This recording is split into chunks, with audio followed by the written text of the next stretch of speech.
Basics of fabric painting பேசிக்ஸில் round ப்ரஷஸை எப்படி யூஸ் பண்ணலான்னு பார்ப்போம். இப்போ நான் கையில் வச்சுருக்க ரவுண்ட் ப்ரஷஸ் வந்து 0000 நம்பர் உள்ளது.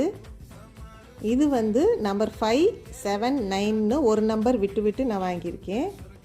இது வந்து பாயிண்டட் டிப்பாக இருக்கிற மாதிரி நல்ல ப்ரஷ்ஷாக வாங்கிக்கிடணும்.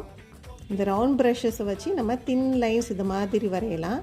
அதே இது கொஞ்சம் ப்ரெஸ் பண்ணி ரிலீஸ் பண்ணி ப்ரெஷர் வேரி பண்ணுறப்ப நமக்கு திக் லைன்ஸ் கிடைக்கும். இந்த ரவுண்ட் ப்ரஷஸ் வந்து நம்ம ஒன் ஸ்ட்ரோக் ஃப்ளாரல்ஸ் பண்ணுறதுக்கும் யூஸ் பண்ணிக்கிடலாம். நம்ம ப்ரஷ் சைஸ் வந்து பெருசாக நம்ம பெட்டல் ஷேப்பும் பெருசாக கிடைக்கும். இப்போ இந்த ரவுண்ட் ப்ரஷ் வந்து ஃபில் பண்ணுறதுக்கும் நம்ம யூஸ் பண்ணலாம். ஒரு பெட்டலை வந்து பெயிண்ட் வச்சு நம்ம ஃபில் பண்ணுறதுக்கும் நம்ம ரவுண்ட் ப்ரஷ் யூஸ் பண்ணலாம். இப்போ இந்த பெட்டலில் வந்து நான் ஃபில் பண்ணியிருக்கேன். இதை ஃபில் பண்ணிவிட்டு அதுக்கப்புறம் அது டீட்டெயிலிங் பண்ணுறதுக்கும் ரவுண்ட் ப்ரஷ் யூஸ் பண்ணலாம். இதே மாதிரி லீவ்ஸ் பெயிண்ட் பண்ணுறதுக்கும் ரவுண்ட் ப்ரஷ் யூஸ் பண்ணலாம்.